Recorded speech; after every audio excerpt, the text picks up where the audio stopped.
Bollywood silver screen presenting री memory.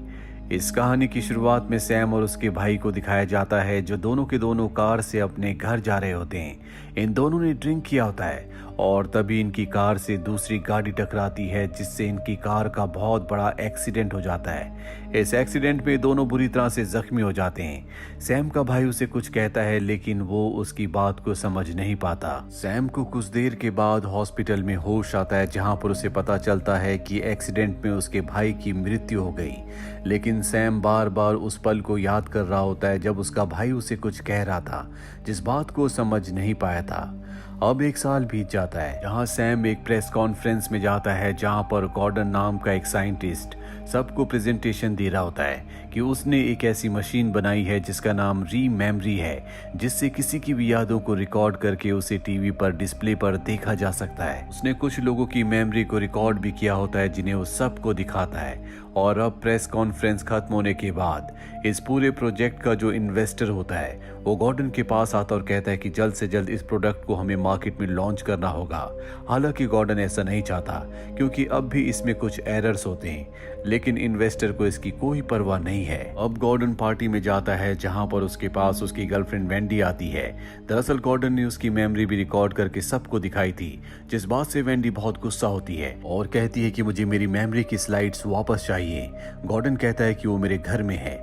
इन दोनों के बीच में आर्गुमेंट्स होना शुरू हो जाते हैं। गॉर्डन वहां से चला जाता है। यहाँ पर सैम भी होता है जो गॉर्डन से मिलने के लिए आया था, लेकिन गॉर्डन से वो मिल नहीं पाता। गॉर्डन सीधा अपने ऑफिस जाता है जहाँ पर वो अपनी पत्नी और बेटी की मेमोरीज देख रहा होता है। तभी वहाँ पर टॉड नाम का एक लड़का आता है जो गॉर्डन पर बहुत गुस्सा आता है। गुस्से में वो उस पर गन भी तान देता है। वहीं ऑफिस के बाहर सैम भी पहुंच चुका होता है जो गॉर्डन की मशीन से अपनी उस याद को ताज़ा करना चाहता है जब एक्सीडेंट के बाद उसके भाई ने उसे कुछ कहा था जिसे वो कभी समझ नहीं पाया। तभी वो देखता है कि वेंडी ऑफिस के अंदर गई, लेकिन वो घबराते हुए बाहर आती है और अपनी गाड़ी में बैठ जाती है। जिसके बाद वो गॉर्डन की यादों को देखती है, जिन यादों में वो उसकी पत्नी और उसकी बेटी को देखती है और रोने लगती है। सैम अपनी गाड़ी से सब कुछ देख रहा होता है, उसे कुछ गड़बड़ लगती है, इसीलिए वेंडी का पीछा करता है। वो देखता है कि वेंडी गॉर्डन के घर गई है जहां वो उसके गैराज में उस मेमोरी मशीन को छुपाकर वहां से निकल जाती है। अगले दिन गॉर्डन की डेड बॉडी उसके ऑफिस में मिलती है। गॉर्डन को किसने मारा किसी को कुछ पता नहीं। इन्वेस्टर को इस बात का बहुत दुख होता है कि री मेमोरी की वो इकलौती मशीन जो कि गॉर्डन के ऑफिस में थी अब वो गायब है। इसीलिए वो किसी भी कीमत पर उस मशीन को ढूंढना चाहता है क्योंकि जल्द ही उस मशीन का लॉन्च है। वो मीडिया को बताता है कि गॉर्डन अब इस दुनिया में नहीं रहा। ये खबर सैम भी सुन लेता है, इसीलिए सैम गॉर्डन के घर पर जाता है जहां पर उसकी वाइफ होती है। वो उसकी वाइफ को कहता है कि मैं गॉर्डन का दोस्त हूँ। गॉर्डन की पत्नी सैम को घर के अंदर बुलाती और बताती है कि गॉर्डन की मृत्यु नेचुरल तरीके से हुई है, लेकिन उसके ऑफिस का सारा सामान बिखरा हुआ था। साथ ही दीवार पर 3 गोलियों के निशान भी थे। सैम उसके घर से निकलने से पहले बड़ी चालाकी से गैराज की चाबियां ले लेता है और गैराज में जाता है जहां पर री मेमोरी मशीन होती है। साथ ही वहां पर बहुत सारे लोगों की स्लाइड्स भी होती है जिनमें उनकी मेमोरीज हैं। वो उन सब स्लाइड्स को री मेमोरी को लेकर अपने घर आ जाता है। सैम को पूरा यकीन है कि गॉर्डन को किसी ने मारा है, इसीलिए वो उन सब लोगों की मेमोरीज को देखता है जिसके रिकॉर्ड अब उसके पास है और एक एक करके सबसे मिलता है। साथ ही वो उस कंपनी की भी इन्वेस्टिगेशन करना शुरू कर देता है जहां पर गॉर्डन जॉब किया करता था। घर आने के बाद अब सैम अपनी मेमोरी को रिकॉर्ड करता है ताकि वो उस पल को देख सके जिस पल में उसके भाई ने उसे कुछ कहा था। और इससे पहले कि वो उस पल तक पहुंचता वो उससे पहले के इवेंट्स को बर्दाश्त नहीं कर पाता और उसका प्रोसेस बीच में ही रुक जाता है। पर तभी वो देखता है कि उसके सामने उसका भाई बैठा है जो गिटार बजा रहा है। अगले पल उसका भाई वहां से गायब हो जाता है। दरअसल अब उसे अजीब अजीब से विजन्स आ रहे होते हैं। अगले दिन उसके पास उसी कंपनी का एक एम्प्लॉय आता है जहां पर गॉर्डन काम किया करता था। वो सैम से री मेमोरी मशीन के बारे में पूछता है। सैम कहता है कि मुझे री मेमोरी मशीन के बारे में कुछ नहीं पता, मैं एक प्राइवेट इन्वेस्टिगेटर हूँ और मैं किसी कंपनी के लिए काम कर रहा हूँ। बातचीत के दौरान यहाँ पर उसे एम्प्लॉय बताता है कि मेरे ऊपर भी उस मशीन का इस्तेमाल किया गया था। उस मशीन में बहुत सारे एरर्स थे। अगर मशीन से किसी इंसान की उन यादों को रिकॉर्ड किया जाता जिस वक्त में वो बहुत पेन में या बहुत इमोशनल था तो उससे उस इंसान के दिमाग पर असर पड़ता। शुरू में गॉर्डन को इस बारे में नहीं पता था पर कंपनी को पता था। पर प्रेस कॉन्फ्रेंस के दौरान गॉर्डन को पता चल गया था कि मशीन में एरर है, इसीलिए वो मशीन को लॉन्च नहीं करना चाहता था। सैम इसके बाद अपने घर वापस आ जाता है और वेंडी की मेमोरीज को देखता है। अगले दिन वो वेंडी से मिलने के लिए जाता है और बताता है कि मुझे गॉर्डन की पत्नी ने गॉर्डन के केस के लिए हायर किया है। वो वेंडी से सवाल पूछता है। वेंडी बताती है कि मैं और गॉर्डन एक दूसरे से बहुत प्यार करते थे और एक सेशन के दौरान गॉर्डन ने मेरी बहुत पुरानी मेमोरीज को रिकॉर्ड कर लिया, जिसमें मेरे एक्स बॉयफ्रेंड के साथ कुछ पल भी थे। उसने प्रेस कॉन्फ्रेंस में उन सभी पलों को दिखाया जो मुझे बिल्कुल पसंद नहीं आया। मैं उन सभी पलों को, उन सभी यादों को हासिल करना चाहती थी। इसीलिए मैं गॉर्डन के घर, उसके गैराज में गई थी जहां पर सारी स्लाइड्स थी। उन स्लाइड्स में मेरी भी स्लाइड थी जिनमें सारी यादें थी। और जब मैं उन मेमोरी स्लाइड्स को चेक कर रही थी तभी मेरे हाथ से स्लाइड्स छूट गई। आवाज से गॉर्डन की पत्नी वहां पर आने वाली थी, इसीलिए मुझे वहां से जाना पड़ा। और अगली रात एक बार फिर से मैं गैराज में गई, लेकिन ना तो वहां पर रीमेमरी मशीन थी और ना ही मेमोरी स्लाइड्स थी। अगर सच में तुम इस केस को सॉल्व करना चाहते हो तो तुम्हें टॉड से भी मिलना चाहिए, क्योंकि जिस रात को गॉर्डन की मृत्यु हुई थी उस रात को टॉड भी बहुत गुस्से से गॉर्डन से मिलने उसके ऑफिस में गया था। सैम जाने से पहले कहता है कि अगर तुम इस केस में मेरी हेल्प करोगी तो मैं तुम्हारी मेमोरी स्लाइड्स तुम्हें वापस लौटा दूंगा। सैम इसके बाद टॉड से मिलने के लिए जाता है और उससे गॉर्डन के बारे में पूछता है। गॉर्डन का नाम सुनते ही टॉड को गुस्सा आ जाता है, लेकिन सैम उसी के लॉकर से उसकी गन निकाल कर उस पर तान देता है। ये देखकर टॉड हैरान हो जाता है। वो कहता है कि तुम्हें लॉकर का नंबर कैसे पता चला? वो बताता है कि मैंने तुम्हारी मेमोरीज को देखा था जिसमें तुम इसी लॉकर से गन निकाल रहे थे, इसीलिए मुझे लॉकर का नंबर पता है और अब तुम्हें मुझे पूरा सच बताना होगा। टॉड बताता है कि मैं अपनी गर्लफ्रेंड के साथ एक फैक्ट्री में काम किया करता था। एक दिन वहां पर कुछ लुटेरे आए जिन्होंने मेरी गर्लफ्रेंड को गोली मार दी। उन्होंने मुझे भी गोली मारी जो मेरे सर पर लगी।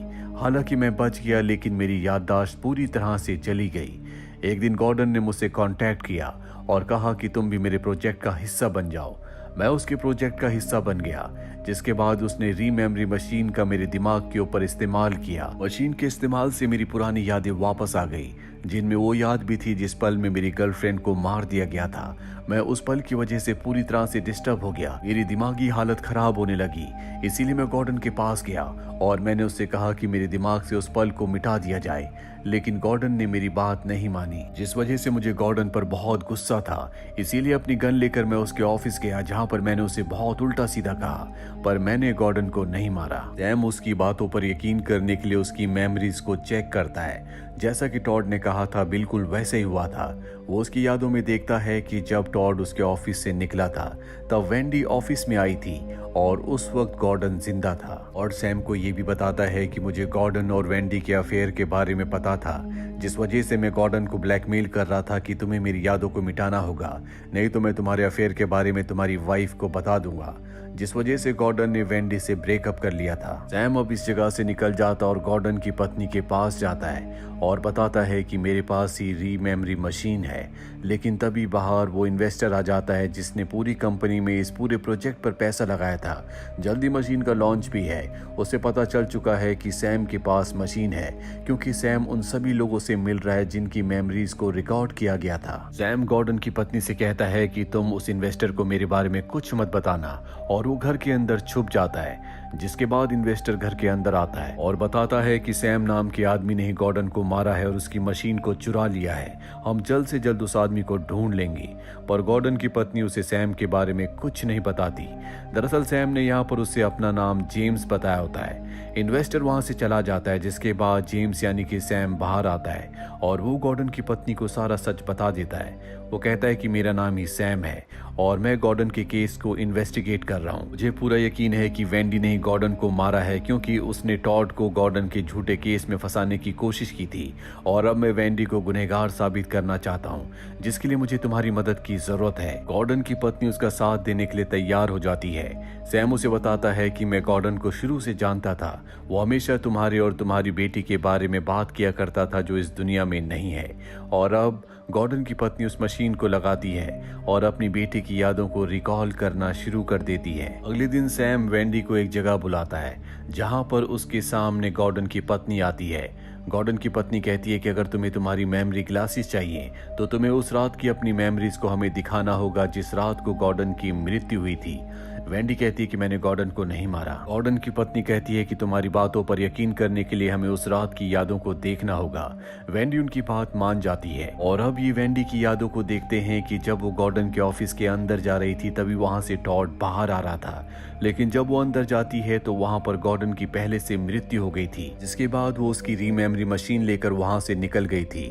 गॉर्डन की पत्नी को और सैम को यकीन हो चुका है कि वेंडी ने गॉर्डन को नहीं मारा, इसीलिए वो उसकी रीमेमरी की जो स्लाइड्स होती हैं वो उसे वापस लौटा देती है, जो गॉर्डन ने धोखे से रिकॉर्ड कर ली थी, जिसमें उसके एक्स बॉयफ्रेंड के साथ उसके प्राइवेट मोमेंट्स थे। वेंडी अपनी मेमोरी स्लाइड पाकर बहुत खुश होती है और वो गॉर्डन की पत्नी को एक मेमोरी स्लाइड देती है जो कि खुद गॉर्डन की थी, जो कि मरने से पहले उसने रिकॉर्ड की थी, और इस स्लाइड में उसकी पत्नी और उसकी बेटी की यादें थी। वहीं सैम वापस अपने घर आ जाता है, उसके पास मेमोरी मशीन भी है जिसमें वो तय करता है कि वो एक्सीडेंट वाली रात की पूरी मेमोरी को आज रिकॉर्ड करेगा और किसी तरह से वो पूरी रात की मेमोरीज को रिकॉर्ड कर लेता है। उसे पता चलता है कि मरने से पहले उसके भाई ने उसे कोई मैसेज नहीं दिया था, बल्कि वो उसी गाने को गुनगुना रहा था जो दोनों के दोनों ड्राइव करते हुए गा रहे थे। सैम ये जानकर बहुत निराश हो जाता है। वो उसी एक्सीडेंट की आगे की मेमोरी को देखता है और उस दूसरी गाड़ी को देखता है जो उनकी गाड़ी से टकराई थी। दरअसल वो गॉर्डन की गाड़ी थी जिसमें उसकी पत्नी और उसकी बेटी थी। एक्सीडेंट में गॉर्डन और उसकी पत्नी तो बच जाते हैं, लेकिन इनकी बेटी की मृत्यु हो जाती है। और अब सैम मशीन लेकर अगले दिन एक बार फिर से गॉर्डन की पत्नी के पास जाता है, जहां पर वो गॉर्डन की आखिरी याद को देखते हैं जो कि वेंडी ने उन्हें दी थी, और इन यादों में उन्हें पता चलता है कि गॉर्डन अपनी बेटी को बहुत याद किया करता था और इसीलिए उसने रीमेमरी मशीन बनाई थी ताकि वो अपनी बेटी की सभी यादों को अपने पास हमेशा संजो के रखे, साथ ही उन यादों को हटा दे जो उसे नहीं चाहिए थी। इसीलिए टॉड के जाने के बाद वो अपनी बेटी को बहुत ज्यादा मिस कर रहा होता है। गॉर्डन अपनी बेटी की सभी यादों को स्कैन करता है और उन यादों को डिलीट करने लगता है जो उसे नहीं चाहिए थी, जिस वजह से उसका ब्रेन अनस्टेबल हो जाता है और उसकी मृत्यु हो जाती है। सैम को और गॉर्डन की पत्नी को अब गॉर्डन की मृत्यु का कारण पता चल चुका है। गॉर्डन की पत्नी सैम को थैंक यू कहती है। सैम कहता है कि मुझे माफ कर दो, और साथ ही वो अपनी मेमोरी स्लाइड उसे देता है, जिस स्लाइड से गॉर्डन की पत्नी को पता चल जाएगा कि जिस गाड़ी से उनकी गाड़ी का एक्सीडेंट हुआ था वो सैम की ही गाड़ी थी। पर गॉर्डन की पत्नी कहती है कि अब मुझे इन बातों से कोई फर्क नहीं पड़ता, मैं सिर्फ इतना जानती हूँ कि तुमने मेरी मदद की। सैम वहां से चला जाता है। गॉर्डन की पत्नी उसकी मेमोरी स्लाइड को नहीं देखती, वो उसकी मेमोरी स्लाइड को और गॉर्डन की मेमोरी स्लाइड को एक बोतल में डालकर समंदर में फेंक देती है। तभी समंदर में उसे अपनी बेटी भी दिखती है, जिसे देखकर वो खुश होती है क्योंकि अब उसने तय कर लिया है कि वो पिछली यादों को यहीं छोड़कर अपनी जिंदगी की एक नई शुरुआत करेगी। ऐसा ही सैम ने भी तय कर लिया होता है कि वो अपने भाई की जिसकी मृत्यु हो चुकी है उसकी यादों को पीछे छोड़कर अपनी जिंदगी में आगे बढ़ेगा, और शायद इसी का नाम जिंदगी है। हर इंसान की जिंदगी में दुख दर्द आते हैं, लेकिन उन दुख दर्द उन यादों को छोड़कर इंसान को आगे बढ़ना ही पड़ता है, क्योंकि आगे बढ़ने का नाम ही जिंदगी है। तो ये थी पूरी कहानी रीमेमरी की। उम्मीद करते हैं कि ये कहानी आपको पसंद आई होगी।